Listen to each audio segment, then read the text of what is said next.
Cool.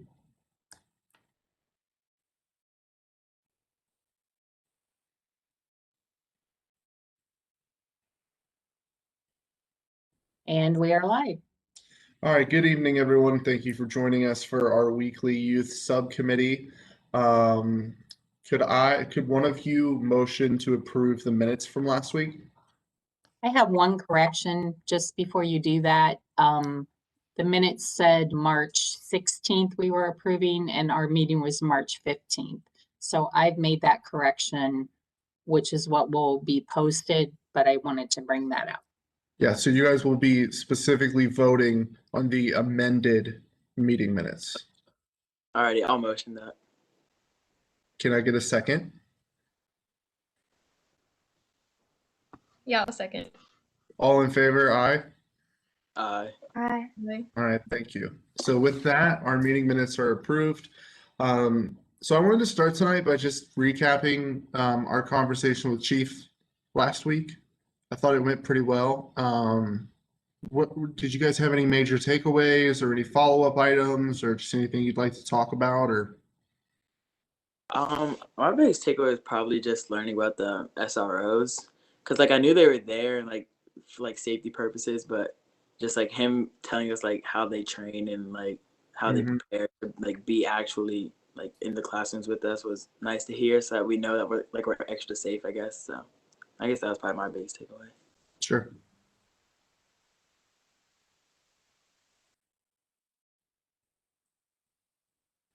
I really liked the discussion around body cameras. I really didn't know how body cameras worked before that conversation, because every time it comes up in the news, I'm always asking, how is it that they did not turn their camera on? And it's rather comforting that no matter whether or not they actively turn their camera on or not, the Dublin Police Department's cameras still capture everything. And you could still go back and retroactively get that recording, which I think is incredibly important. And it was good to hear that. Also hearing that like the trigger sounds he was talking about, how when the sirens go off, the cameras on the vehicle and the body camera go on. I think that was probably like comforting, you know, as a civilian, just so you know that if anything does happen, they will have that footage from the sounds. So. Absolutely. Any other thoughts, feelings, takeaways from our meeting with the chief last week? Alrighty, hearing none. So moving forward, our focus really from here on out is really honing in on that language of our priority areas and putting together a concise yet all-inclusive recommendation to the task force at large. For a couple of weeks now, we've been reviewing our priority areas and brainstorming around them. And we should probably have them geared up and ready to go for our next task force meeting at large. Unless there was anybody else that you all would like to hear from before we recommend to the task force what the language should be in regards to the youth in the community, I think it's a good time to move forward on that language. So, yeah, are there any other departments or any other people that you'd like to hear from?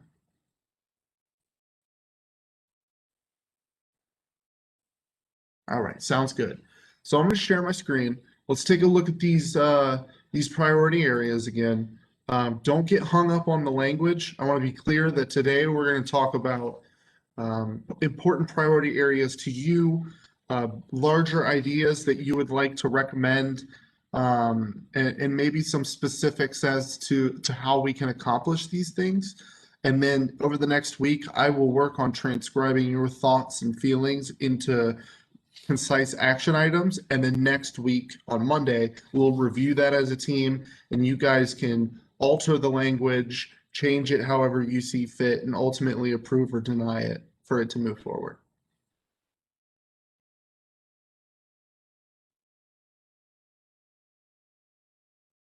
So here are our priority areas.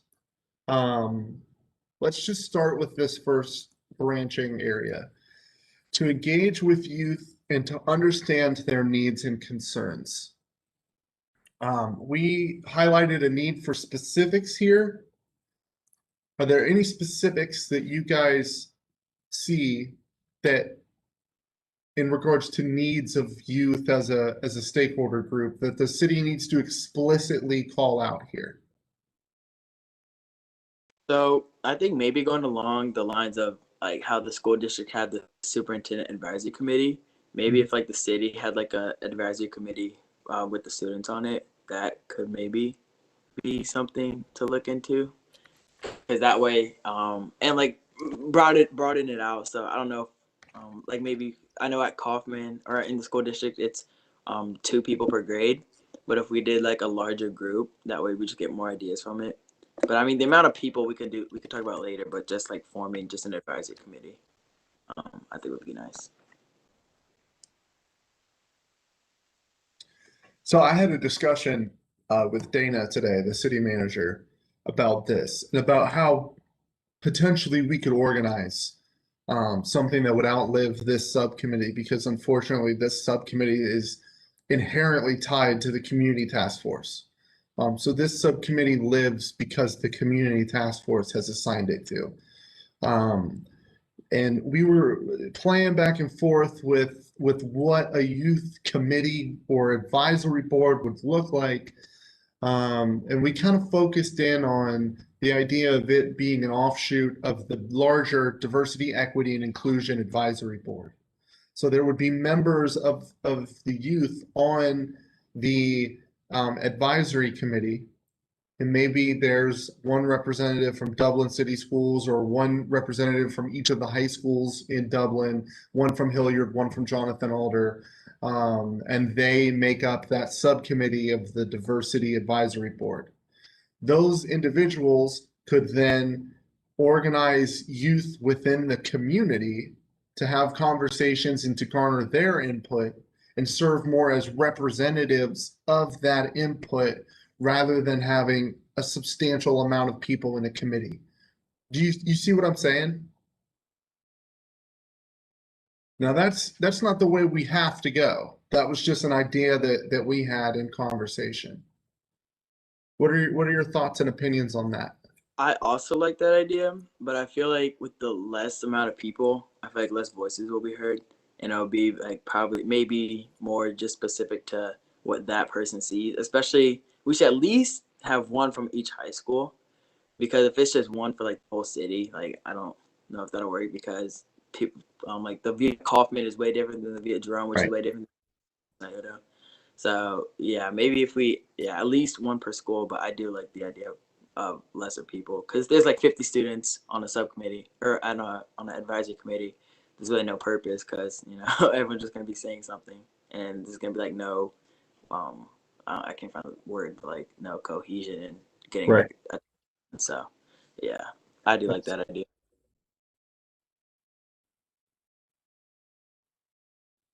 Audrey, Sammy, do you guys have any strong beliefs in the way it should be organized or how we should go about doing things?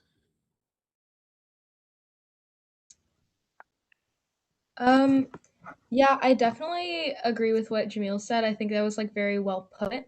We don't want the committee to be like too big because then we might lack like unity and like have trouble getting stuff done just because there's like so many different opinions.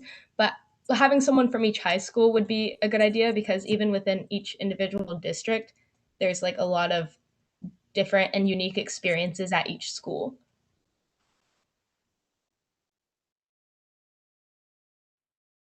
It's like two, like one male, one female from each school, because then that would like fully bring together like all the ideas like from the female perspective and the male perspective and like just from and then like also from each school, so like maybe 6 people on the committee I think would be just at least a good starting point. And then like if we want to adjust that later, that could be looked into later on, but I think that's a good starting point.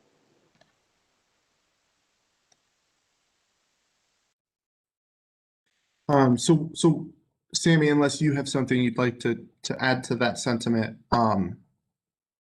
I I just wanted to explain my reasoning for having a smaller amount of individuals on the advisory board. And that's because you're really serving almost like you're a member of council, right? Like you're a city council member, you've been elected to represent these individuals. And although you are one of 7 people on the board, it's important that you hold town halls. It's important that you then go out and engage with your constituency. It's important that you have surveys and you explore the issues that are going on within your given community. So I think this provides a lot of agency for whoever is staffing those positions to gather some experience in being a leader and putting together programs that really draw out the perspectives of a diverse group of people. And of course, nobody's going to do that better than youth that are involved in those communities. There would also be a staff liaison, similar to how I liaison for this group. So ultimately, a staff member will be helping that body organize any kind of programs or response or surveys and to help guide.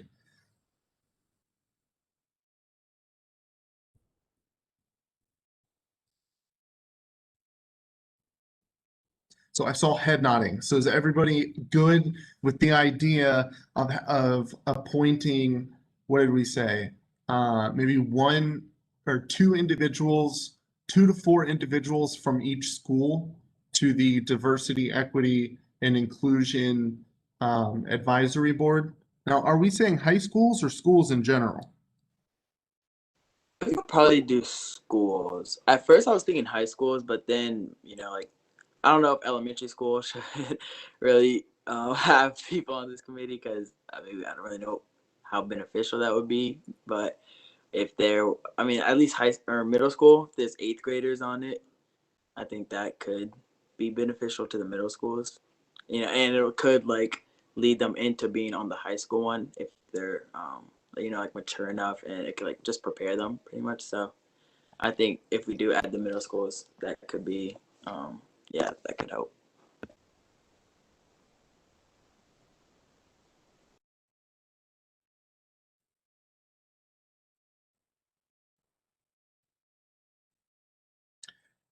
Personally, I agree. And I think that, correct me if I'm wrong, because I'm from Hilliard and we do things a little bit differently.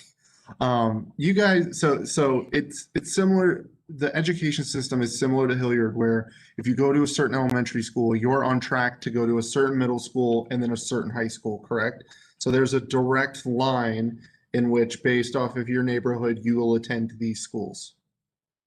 So theoretically, the high school student that is on this board would have been through the elementary school that they're representing, the middle school and the high school, so they know the inner workings, they know the staff, they're experienced in that. So I would feel comfortable advocating that for a high school student to maybe have a quote unquote ward or a district and it be that pipeline that they represent and that they work with to implement any kind of programs that they decide to have.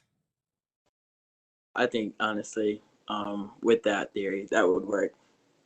Because then, one, like you said, it could lessen the amount of people on the advisory committee, and they already have the experience from the middle school. So I do like that idea.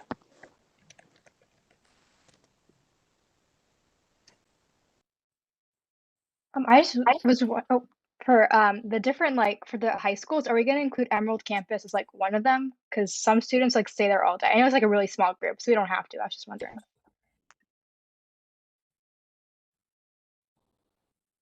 I think maybe like one person from there, but I do think it should be like a person that has all their classes there, like maybe like an IB diploma student.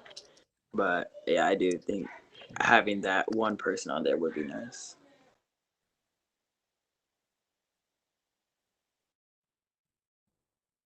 Very good point, Sammy. Thank you.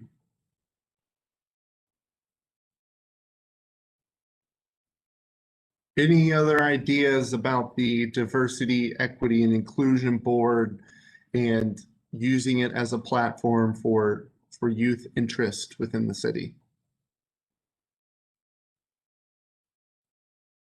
Okay, so moving on, we have work with school systems, recreation, the arts, athletics, in Centero to build programs to serve all. And just to recap, that was our entire approach with breaking that down was to advocate that the city create programs alongside all these different partners to attract different people who typically wouldn't show up to a library for a talk. Maybe it's a school team, or I'm sorry, maybe it's a sports team, maybe it's cooking club, what have you, to talk about diversity, equity, and inclusion efforts. And this is what we have so far.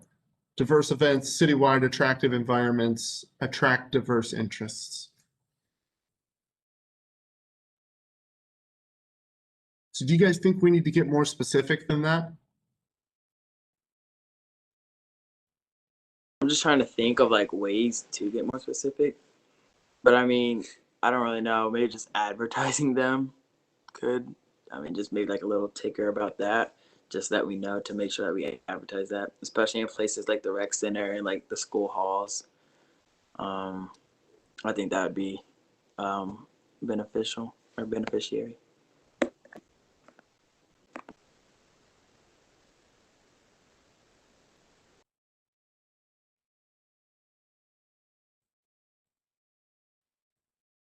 So not only should we run the projects and run the opportunities, but we should advertise it to the entire community and make sure that we're reaching everybody. Okay, good. Because I remember when we were talking about Dear Dublin, how Will mentioned that he didn't even know about it. He like still didn't know about it until we just talked about it. So I think that we do. Yeah, advertising is going to be key. Sure.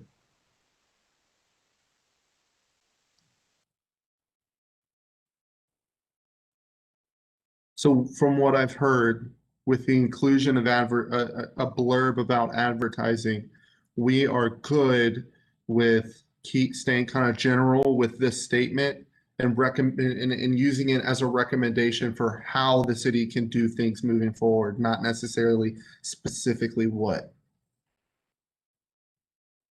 Okay.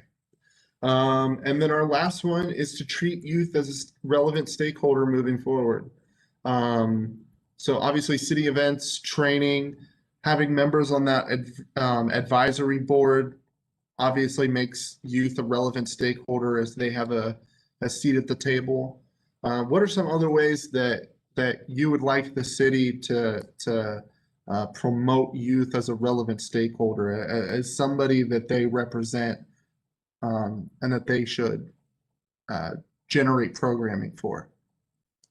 I just have a question. Like when you say city events, what do you have in mind with that? Because I do think that city events will be like important, and especially if the youth are like maybe running them. But I was just yeah, like what were you guys thinking when you were saying city events? So I think that we put that there in response to the Hilliard superintendent talking about how farmers market at the Bridge Street District, the Irish Festival, the Bread Festival, if we ever bring that back, are great opportunities to pull in different communities and celebrate them within these like traditions of the city. And so I think we had talked about specifically having opportunities for youth engagement or youth organization at those events. That makes sense. I think maybe in that I think maybe we could add something like within each school. Like each school could have their own, I guess, like student representative for the city, if that makes sense. Which kind of goes to the advisory committee, but maybe this could be like an event kind of Sure. student representative.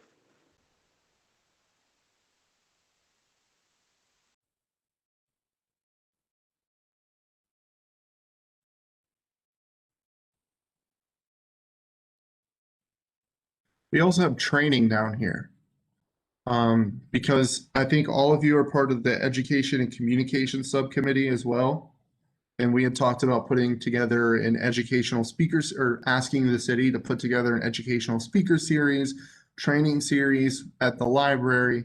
And I think I specifically put training under treating youth as a relevant stakeholder because there is training specifically with implicit bias or bullying or what have you that is relevant for youth and specifically relevant for youth, and maybe not so much for other demographics. So I think it's important that those trainings are geared towards you as well as the community at large.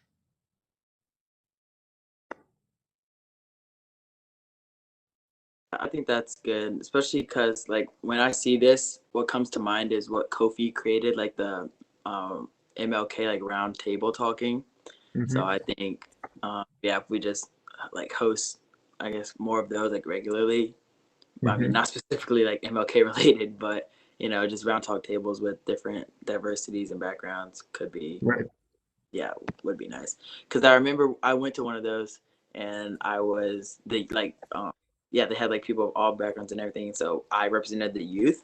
I think it was like my freshman year or something like that. And so I was like the youth at the table with a whole bunch of different adults. And so yeah, I think that would be a great way to, you know, have the youth as a stakeholder. Absolutely. And I think it's Oh, go ahead, Kirby. no, go ahead, Deidre. I was just going to ask, as you talk to your peers about your involvement on this subcommittee, are you seeing like an interest begin to build among your peers to join and do some of the things that you're talking about? Not particularly. I do have one friend though who is really big into this, and I know he would want to do something like this, and I know he would be the first person to do any of the things that we list. So I do know that, but personally, no, but not so far.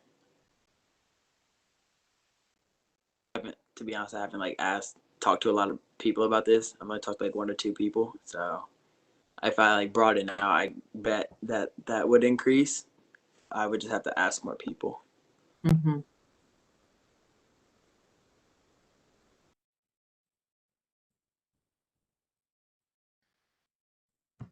Yeah, adding on to that, like personally, I haven't really discussed it too much with my friends yet. But I definitely think I should bring it up because I do have a lot of friends who are vocal on current issues, and I feel like they probably would be willing to get involved in something like this that like be beneficial to the community. And I have friends that have like they're very vocal with their opinions, so I feel like they'd enjoy something like this. And I think the more you begin the discussions, the more momentum you will gain on interest from your friends and your peers.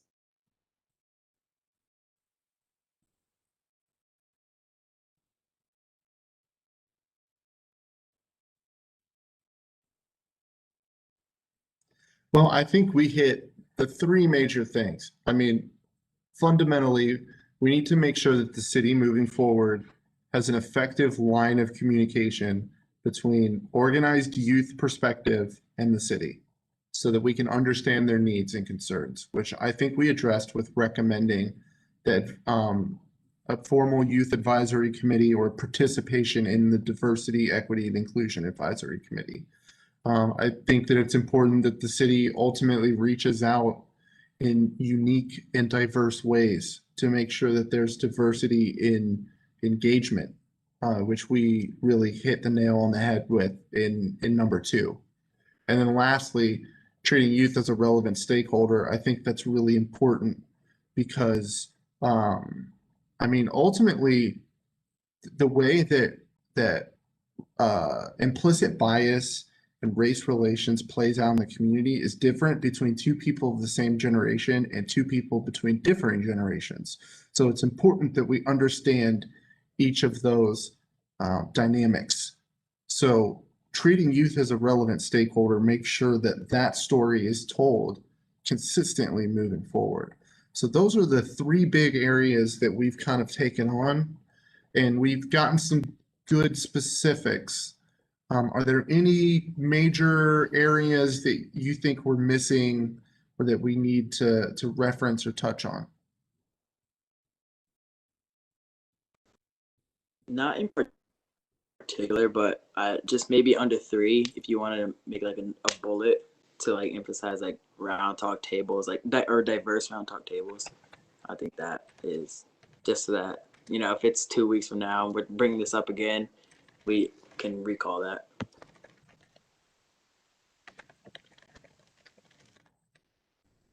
Perfect. Thank you. Sammy, anything else? No, I think we covered like the main ones.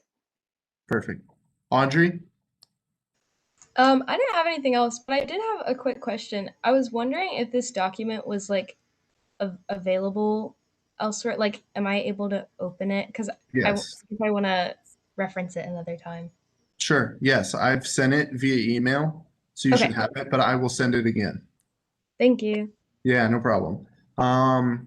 Okay, so I want to hone down on one thing, or hone in on one thing before we all leave.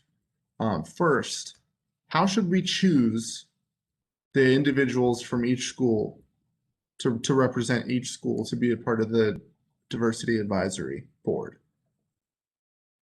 So I honestly think maybe a senior, like a junior or senior, an upperclassman should be picked, and it should be someone that like maybe the principal can like see something in like the freshman and sophomore year, so they have time to like build a connection and they'll know like a person will be a good liaison between the students at the school and this advisory committee, or like the city manager if it's Dana. So I think, yeah, that would be nice because the principal knows the school and would know the people at the school. So I think that could be one way, maybe, just like the principal selection. And that's just what came to mind right away. I would have to think of a different way. I would think maybe like an application, because I don't know if the principal would know like all the kids, and maybe on the application we could put like a teacher recommendation, so like a teacher who actually knows the person can vouch instead of like the principal. I don't know, it's just an idea. I like that idea too. That is something that's nice because with the teacher recommendation, they're in the class with the students every day. They know the person and like how they act. So I think that is, you know, it shows character within, like they'll like be able to talk about that person at a deeper level than the principal being like, oh, like I've seen you in the hall, you know. So I do like the application way. Oh, I agree. I also like that idea. I think that's smart too because when like the students filling out an application, it shows their initiative. Like it shows that they want to be an active member and they will probably like be willing to participate rather than like if they were just chosen. So they're like seeking out that teacher recommendation and everything. They're taking initiative on that. So what I'm hearing is that the city should work with the school to formulate an application process for seniors to be representatives of their school on the Diversity and Equity Advisory Board. Perfect. Seniors Even and if it's like, juniors. oh, you can go, Sam. Oh, I was saying just not maybe seniors and juniors, because when the seniors graduate, somebody should like know what they're doing. I was gonna say, like, even if we did do one, maybe it's like every 2 years, and it's a junior selected, because then they'll have like at least 2 years of experience when it happens, you know. So yeah, or juniors and seniors, like Sammy said. See, what I was thinking is that the representative, the person who has a spot on the Diversity, Equity, and Inclusion Board, be a senior, and then maybe they have a vice representative that's a junior that they apply for, and then that way they can shadow the senior for a year, realistically, and help them organize events, help them organize stakeholder meetings and surveys and what have you. That way, because you guys will see this once you go to school or once you get in the workforce, there's this big talk around succession planning. Not everyone's going to be in the same position their entire lives. So how do you train your replacement with the written rules of the position, but also just the day-to-day knowledge that you don't write down, the things that you know, your contacts, your relationships. So I think that would be a good opportunity, you know, have them apply as a junior, be selected as a junior. You get to roll into your senior year after watching somebody else do the job for a year. Yeah, I think that's a good idea with the like the training thing. That's a good idea.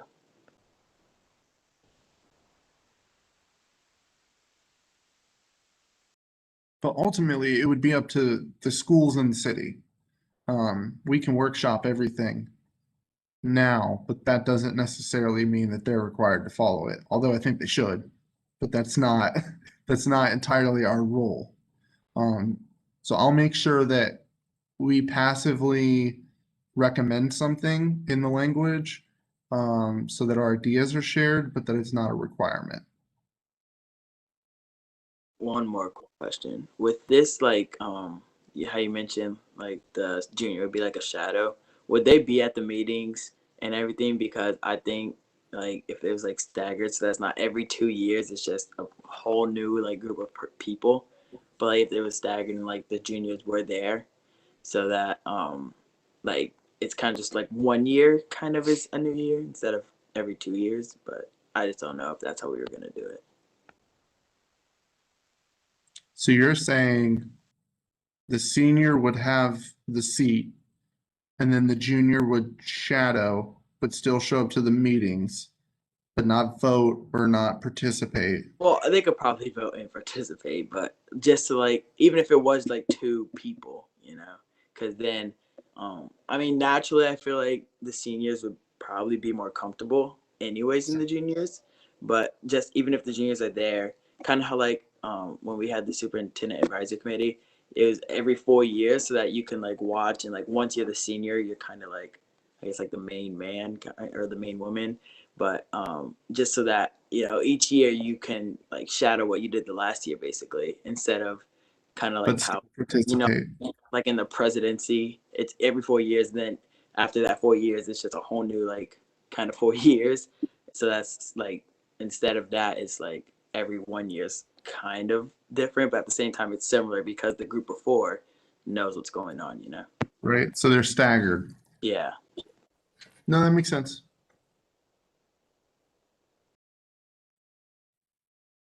Any other thoughts or opinions?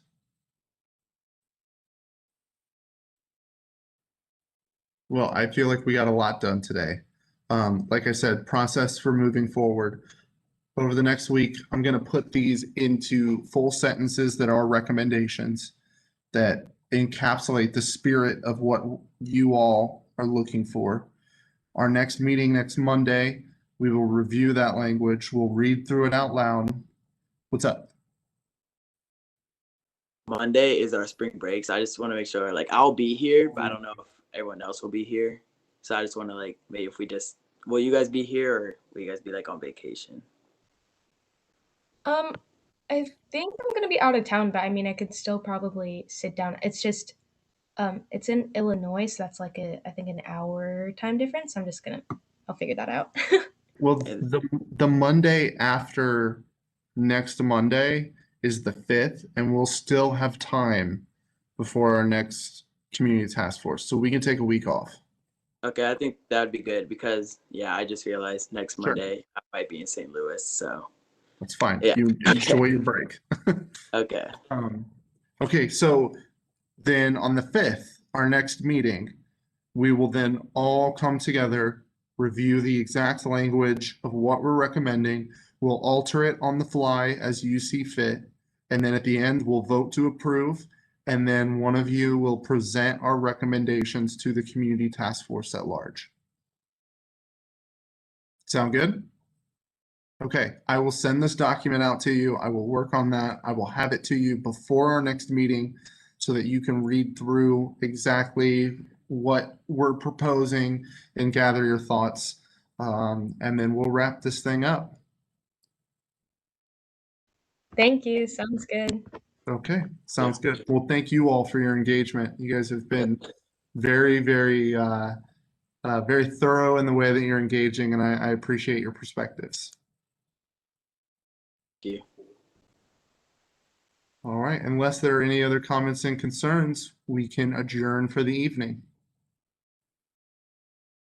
Bye, everybody. Enjoy your break. Thanks. Thank you. You too. Bye.